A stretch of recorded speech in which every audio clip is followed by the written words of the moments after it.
Pessoal, na nossa aula de atualidade do dia de hoje, a gente vai falar aí a respeito da aprovação pela Câmara dos Deputados da privatização dos Correios. Legal? Vem pra cá! Aula de hoje, de atualidades, vamos falar lá sobre a privatização dos Correios. Bom, a primeira questão fundamental, é a gente lembrar que há uma diferença fundamental entre a concessão e a privatização. A privatização é algo que nós chamamos de once for all, ou seja, de uma vez por todas, Uma vez que eu tenha leiloado, a empresa, ela passa para a iniciativa privada em definitivo e eu não tenho mais esse patrimônio na União. Isso é diferente de uma concessão. Uma concessão, por exemplo, como de uma rodovia, ou da ponte Rio-Niterói, ou ainda da telefonia móvel e fixa, ela é por um determinado prazo, o que significa dizer que a titularidade daquele bem permanece nas mãos da União, mas a exploração econômica vai para a iniciativa privada. A proposta do governo Bolsonaro é, de fato, privatizar os Correios, ou seja, passar os Correios para a iniciativa privada, once for all, uma vez por todas. Isso faz parte de uma agenda que nós chamamos de agenda liberal ou neoliberal do ministro da Economia, Paulo Guedes. Não é novidade para ninguém que o Paulo Guedes ele terminou o doutorado dele na Universidade de Chicago, nos Estados Unidos, que é considerada o centro do pensamento neoliberal em todo o mundo.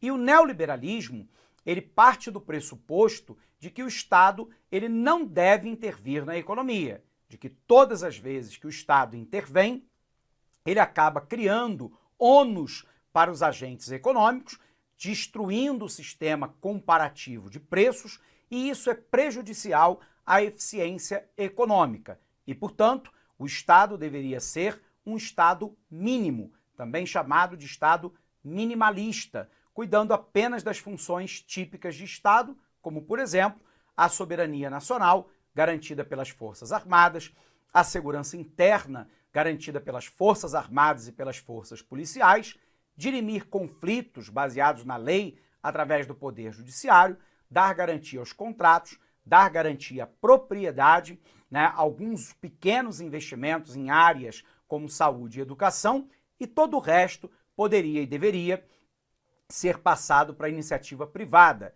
que na visão dos neoliberais faz com mais eficácia, com mais eficiência e com mais efetividade as atividades. Bom, como é que isso se coaduna aos Correios? A gente sabe que, infelizmente, as empresas estatais e semipúblicas no Brasil, ao longo de praticamente toda a nossa história, ela foi maculada por uma série de casos de interferência política na decisão dessas empresas e, por um outro lado, em casos graves de corrupção. Um dos últimos casos gravíssimos de corrupção nos Correios foi patenteada lá, segundo denúncia do Ministério Público Federal, pelo PTB do senhor Roberto Jefferson. Roberto Jefferson, que hoje se encontra preso por uma decisão do ministro do Supremo Tribunal Federal, Alexandre de Moraes.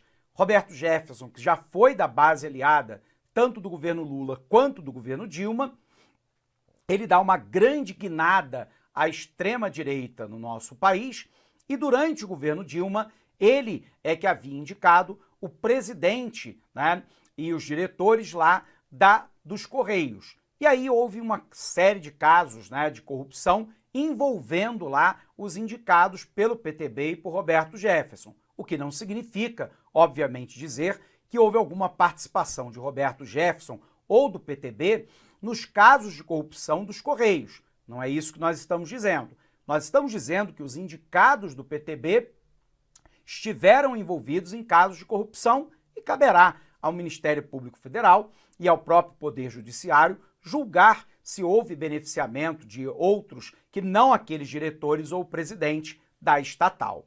Ponto é que a estatal apresentou um baixo rendimento positivo em alguns anos e durante alguns anos houve prejuízo grande na estatal.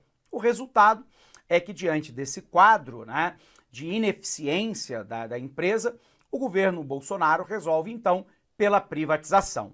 E aqui é importante a gente lembrar que nós temos duas linhas de argumentação, uma linha que é favorável e outra linha que não é favorável à privatização. A linha que é favorável vai dizer lá que não cabe ao Estado brasileiro comandar uma empresa estatal de Correios e Telégrafos, né? Sobretudo porque o mercado hoje de carta, de correspondência registrada, né? Eventualmente ainda de telegrama, né? Ou de envio de documentos, é cada vez um mercado mais restrito. À medida em que a internet se populariza, o e-mail, a assinatura eletrônica de contratos, o envio, né, eletrônico, né, de contratos e papéis, inclusive com a possibilidade de você verificar por QR Code a legitimidade daquela documentação, vai fazendo com que haja uma diminuição a cada ano do número de cartas simples, de cartas registradas, de eventualmente envelopes, documentos que são enviados.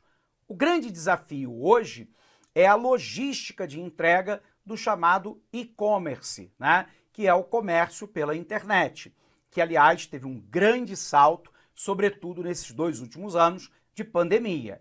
E aí a justificativa é que, diante desse quadro, não cabe ao governo ter uma empresa estatal nesse segmento, de que as empresas privadas de entregas de produtos de e-commerce fazem com mais eficiência, mais eficácia, mais efetividade. E, portanto, os Correios precisariam, segundo a análise de alguns, eu confesso a você que eu não encontrei na preparação dessa aula nenhum documento que me mostrasse qual é o valor de investimento que de fato os Correios precisariam anualmente, mas aqueles que são favoráveis à privatização dizem que os Correios vão precisar de 2 a 2 bilhões e meio de reais ao ano para poder modernizar os seus pontos, né, seletivos, né, de recebimento e de despacho, né, de mercadorias pelo Brasil como um todo, e que a estatal ela não tem uma rentabilidade que cubra esses valores, e que esses valores, teoricamente, teriam que sair ou do endividamento da própria empresa ou do Tesouro Nacional, e que, portanto, é melhor privatizar. Uma outra questão que vai dizer lá é que a privatização vai acontecer, né, para a empresa, basicamente para o e-commerce, né, de encomendas, né, de envelopes, né, despachados para o Brasil como um todo, mas os serviços estatais serão mantidos para determinados produtos considerados essenciais, como carta simples, entrega de documentos simples, carta registrada, eventualmente ainda quem utilize o telegrama e outros, será criada uma empresa estatal apenas para o fornecimento desse tipo de serviço.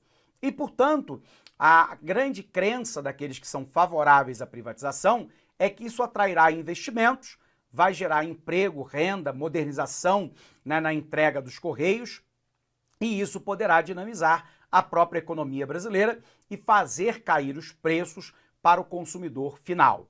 Bom, aqueles que são contrários à privatização vão alegar exatamente o inverso, que, na verdade, a capilaridade dos Correios hoje no Brasil não tem igual em praticamente nenhuma empresa privada nacional de logística.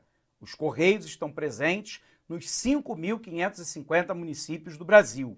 É a única empresa que faz a entrega numa grande cidade como São Paulo, mas também naquela pequenininha cidadezinha lá do interior nordestino com menos de 5.000 habitantes. E quando você fala em privatização, significa dizer que a empresa que for ganhadora da licitação vai poder cobrar valores diferenciados se ela vai entregar num grande centro, onde o movimento é muito maior, ou um preço maior para aquela cidadezinha pequena do interior. E isso está previsto lá no que foi aprovado pela Câmara dos Deputados, ou seja, a empresa vai de fato poder cobrar de acordo com seu custo de distribuição. Então há uma tendência de diminuição de custo nos grandes centros urbanos e num aumento de custo para as cidades pequenas e médias do interior.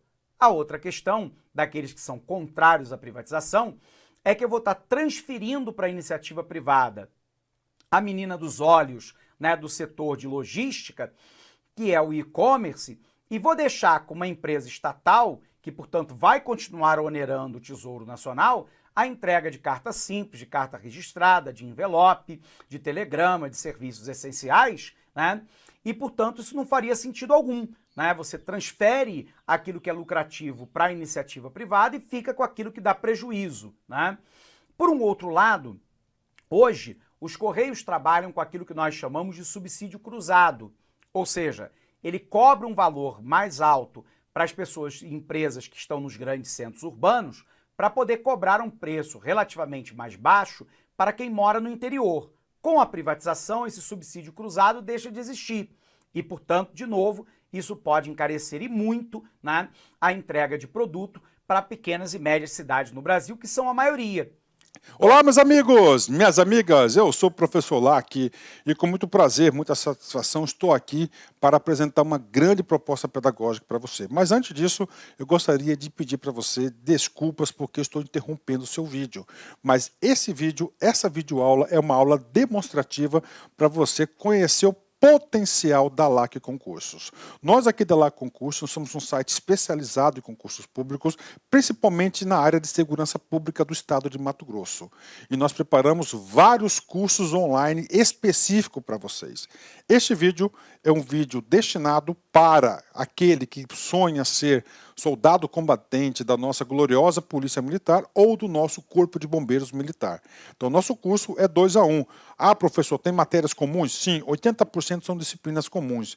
E nós temos algumas disciplinas especiais do Corpo de Bombeiros, onde lá na pasta do aluno está separado CBM, ou seja, serve apenas para o Corpo de Bombeiros Militar. Professor, explica para a gente aqui como é que funciona. Cara, nós temos cursos completos aqui, super atualizados. Temos o curso online, tá? 10 de R$40, melhor custo-benefício, tanto para PM quanto para Corpo de Bombeiros. Temos o nosso curso presencial, que é 10 de 120. Inclusive, no curso presencial, o aluno tem direito à transmissão ao vivo, que começa no dia 17 e vai até o dia 18 de fevereiro, ou seja, um dia antes do nosso aulão de véspera, que é o dia 19, dia 20 é a prova. Temos também o aulão de véspera presencial, tá, que custa apenas, olha só, R$100, você divide aí em 10 vezes, e nosso aulão de véspera online. Esse aulão de véspera nosso são de 10 horas. 10 horas com o aulão de véspera de professores aqui de Cuiabá que conhecem a banca da UFMT. Muitos são egressos da banca da UFMT.